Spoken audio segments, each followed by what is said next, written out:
సరళ పదాలు రాయడం. ఈగ, గంప, కంజర, అవునా. గుణింత పదాలు అంటే దీర్ఘం అంటే అంటే దీర్ఘం ఈ అనే శబ్దం ఎప్పుడు వస్తుంది? గుడి. కిటికీ అనే కి, అవునా. కి అన్నప్పుడు క గుడిస్తే కి. ఈ అని అచ్చుల శబ్దం.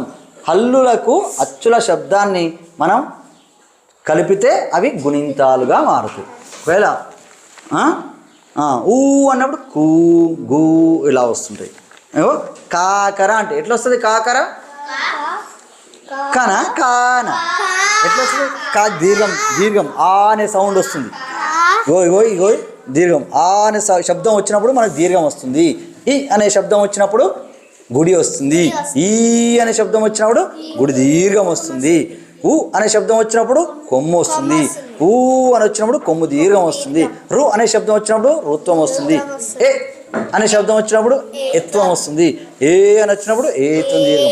ఐ అన్నప్పుడు ఐత్వం వస్తుంది. ఓ అన్నప్పుడు ఓత్వం వస్తుంది. ఓ అనే శబ్దం వచ్చినప్పుడు ఓత్వం దీర్ఘం వస్తుంది. ఔ అనే శబ్దం వచ్చినప్పుడు ఔత్వం వస్తుంది. ఇలా ఇప్పుడు చేప అని అనుకో, చే అనేది దీర్ఘం వస్తుంది కాబట్టి ఏ అనే వస్తుంది కాబట్టి ఏ అనేది ఎక్కడ ఉంది? ఇక్కడ. ఏ అనే అక్షరం కింద ఏతో దీర్ఘం చేప, అవునా. అలాగే నౌక అని అనుకో, నౌ నా అనే అక్షరానికి ఔ అనే శబ్దం వస్తుంది, నౌక. ఇలా ఇవన్నీ కూడా గుణింత పదాలు ఉన్నాయి. గుణింత పదాలను చదవడం, అలాగే గుణింత పదాలు రాయడం. ఇక్కడ తలకట్టు దీర్ఘం ప్రకారంగా అన్ని గుణింతాలు రాయడం. ఈ విధంగా తర్వాత ఒత్తుల పదాలు తెలుగు రావాలంటే ఇవన్నీ తెలవాలి.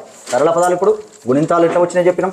ఒత్తులు ఎట్లా వస్తాయి? ఒత్తుల పదాలు అంటే అదే ఒక హల్లుకు అదే హల్లు ఒత్తు. అదే ఆకు ఆ ఒత్తు ఉంటుందా? ఉండదు. ఆకు ఉంటుందా? ఉండదు. ఇవి ఓన్లీ గుణింతాలకు ఈ శబ్దం అచ్చుల శబ్దం వస్తుంది. ఇక్కడ ఒత్తు అనేది హల్లులకు ఉంటుంది. హల్లులు ఎక్కడి నుంచి స్టార్ట్ అవుతుంది? క నుంచి బండి రావాలి.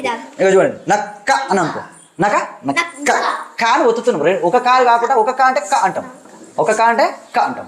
కానీ క అంటే నక్క. మొగ్గ, పుచ్చకాయ అంటే చాను ఒత్తుతున్నాం. పుచ్చకాయ. గజ్జలు అంటే జాను ఒత్తుతున్నాం. పిట్ట, ఠాను అని గట్టి ఒత్తుతున్నాం. ఒత్తాలి ఇట్ట. పిట ఠ అంటే మామూలుగా శబ్దం అయితే టా. అది ఉట్టి టా ఇట్లా రాస్తే ఏమవుతుంది? ఉట్టి టా అవుతుంది.